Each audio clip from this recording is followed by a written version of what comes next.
Fact. Studies show you only get about 30 seconds to change a fight before it blows up. Have you ever said something and instantly regretted it? What if there's a way to take back control without shouting? Why does one no make people so angry? And can you really change that with words? How to hold control with just 30 seconds and zero yelling. Here's a fact that surprises most people. The World Health Organization, hospital psych wards, and top clinics all teach their staff to handle even the wildest outbursts without yelling or grabbing anyone. They don't just do this to look nice, it's because it actually works better. The best move isn't grabbing someone, raising your voice, or barking orders. It's talking, plain and simple. Real data shows that when nurses, doctors, or staff use these techniques, they end up in way fewer physical fights, see less aggression, and leave work with fewer bruises and way less stress. That's a win for everyone, body and mind. So, what's the secret? You don't need a psychology degree or years of therapy training. The steps are so basic you could do them with your brain half fried from stress or lack of sleep. You only need half a minute, literally 30 seconds, to shift the whole vibe of a heated moment. No shouting, no power games. Step 1 is to hit pause. That means actually stopping, no matter how much you want to snap or lecture. Take a slow, deep breath and let it out. Lower your voice, just a notch under theirs. Most people don't realize this, but when you slow down and get quieter, the other person usually starts to match your energy. It's like a weird human mirror effect. Trainers will tell you your tone and your body language are often more powerful than your actual words. Calm spreads, even if nobody says, "Let's calm down." Sometimes you just being calm is enough to take the air out of the drama. Step 2 is to say what you see. Don't try to smooth it over or toss in fake kindness. You just call it out. If they're angry, you say, "You're really mad about this." If they're frustrated, you say, "This feels so unfair right now." This isn't agreeing with them. It's not an apology. It's proof you see them. People naturally drop their guard when they feel seen. It's almost like their brain says, "Finally, someone gets it. I can let up a little." Step 3 is where the magic happens. You hold the boundary, but you also hand over a little sliver of choice. We're leaving in 10 minutes. Do you want to use that time to fight, or do you want to plan? Or for a kid, teeth first or pajamas first? For your team, we can talk now or after a quick break. It sounds almost too easy, but giving even a small choice makes people feel less trapped. Suddenly, they have some say, even if the big answer, the boundary, isn't changing. You might wonder, does this really work when things get wild? In hospital studies, these exact steps drop the number of people needing restraints or isolation, even when everything's chaos. If it can work with people in crisis, it can work at your kitchen table, in your car, or even at your office when someone's losing it about a deadline.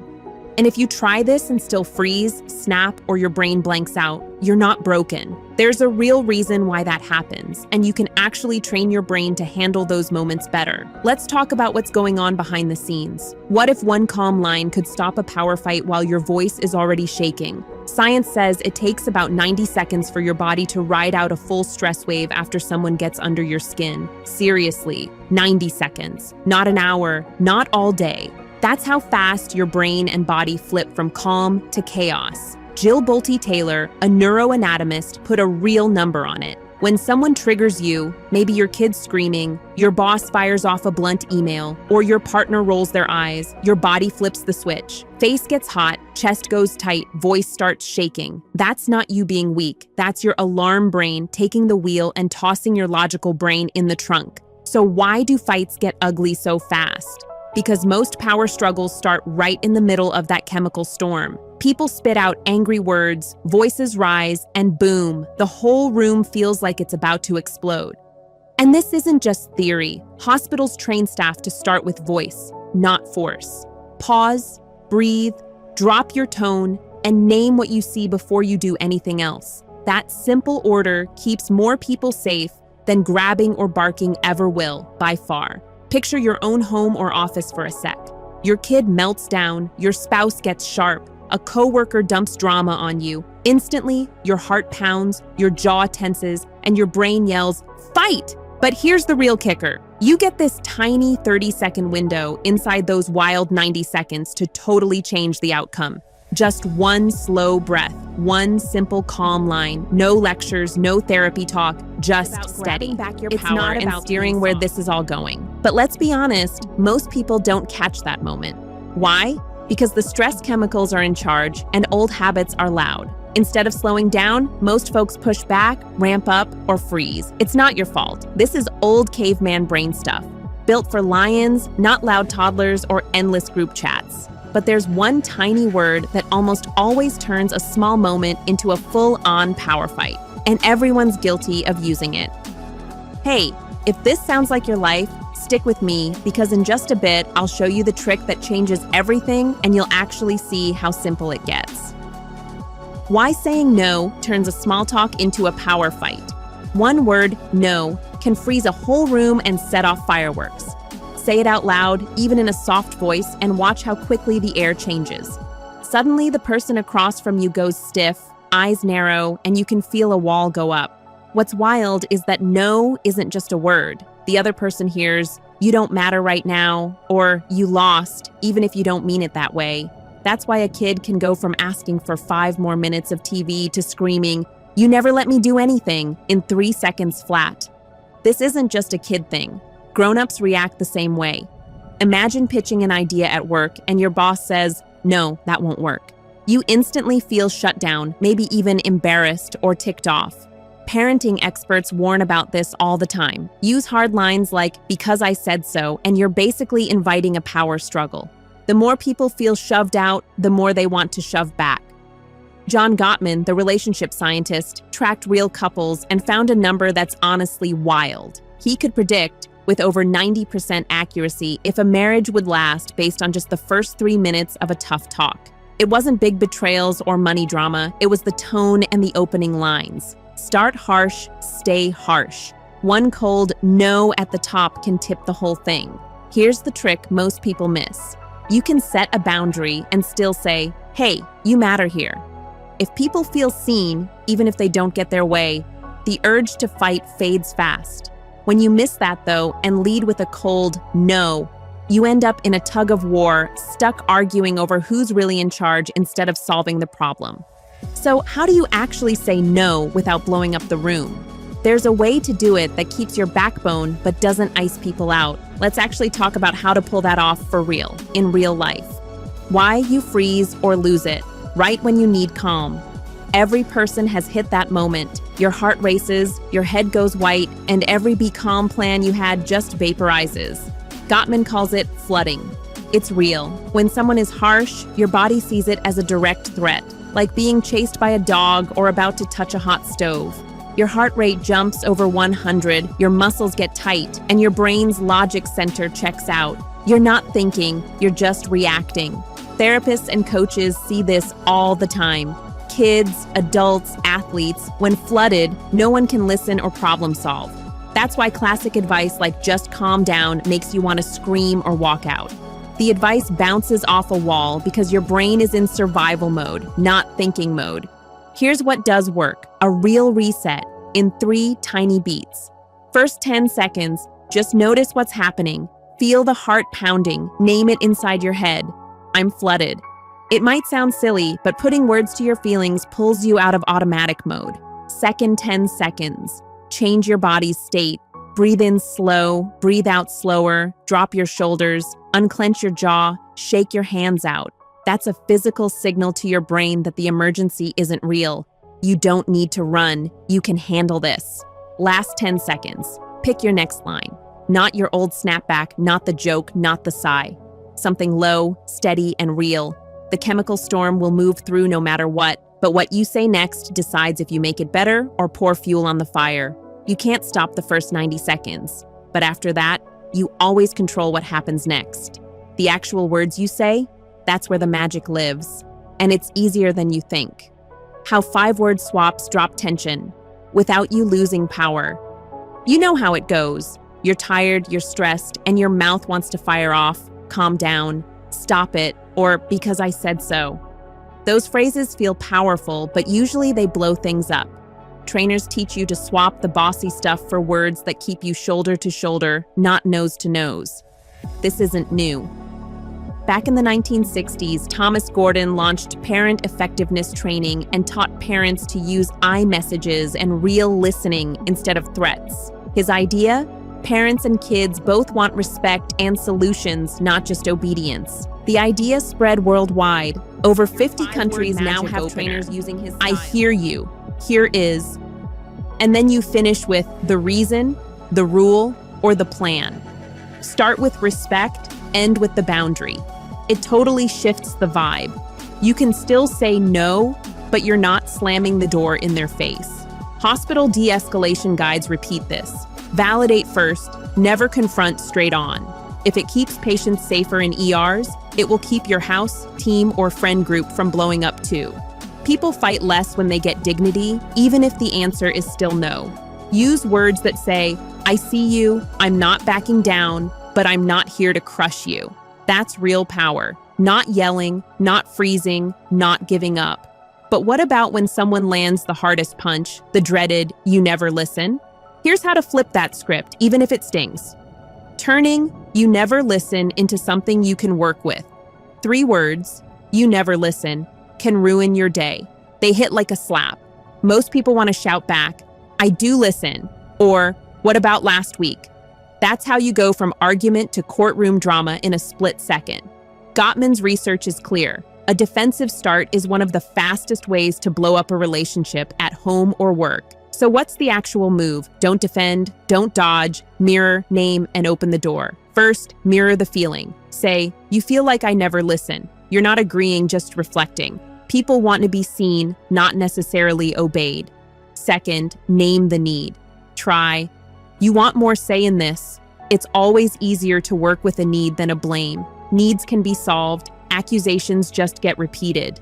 Third, hold your line, but offer a way in. Right now, the answer is still no, but what feels most unfair to you? It keeps your rule but says, you can still talk here.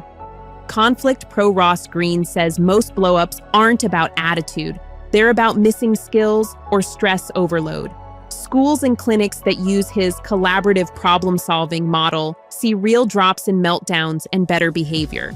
Each time you reply with a mirror, a boundary, and a door open, you turn a never into a maybe. Even better, you set up the next talk to go smoother. But don't stop at just one argument.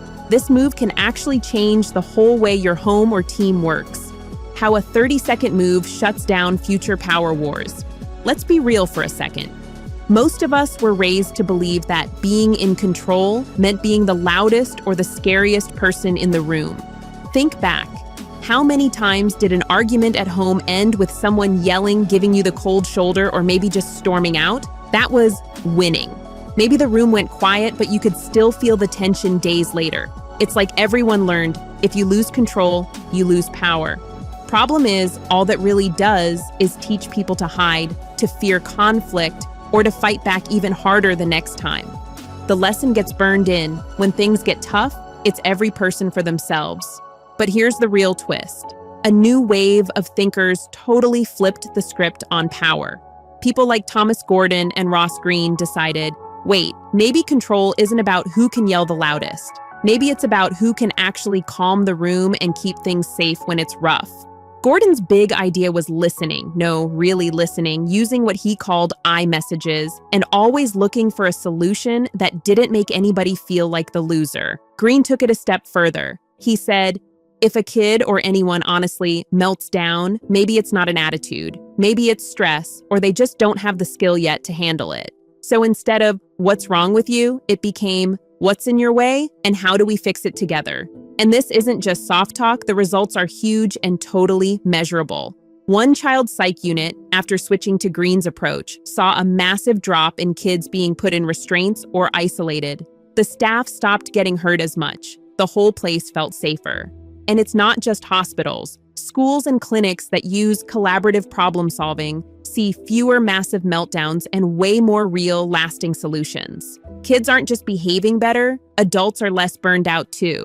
So what does this look like for a regular person? Someone who's not a therapist, doesn't want to read 5 parenting books, and just wants less drama? It's honestly as simple as pausing in the heat of the moment, showing you see how the other person feels, not faking it, just saying what you notice, laying out your limit clearly, and giving a little choice. For example, instead of "do it now or else," you might say, "I know this feels unfair. We still need to finish, but you can choose if we do it now or after a break." That tiny shift tells everyone, kids, partners, coworkers, that tough moments don't have to be scary or humiliating. Hard doesn't mean unsafe. Here's the secret bonus. This isn't just about making your kid or your team less wild. This helps you fight about winning, the less your own brain freaks out, and the easier it is to keep your cool. You stop defaulting to yelling, freezing, or caving in. Suddenly, you have more energy for the stuff that matters. It all sounds great when you're calm and reading this, but let's be honest. What happens when you're at your edge? When you're tired, stressed, and every old habit is begging you to just shout or walk away? That's the real test, right? And there's actually a way to handle those moments too. When stress hits, will you use the script or snap back? We've all got a weak spot. When you're tired, hungry, or ticked off, your brain just wants to fire back.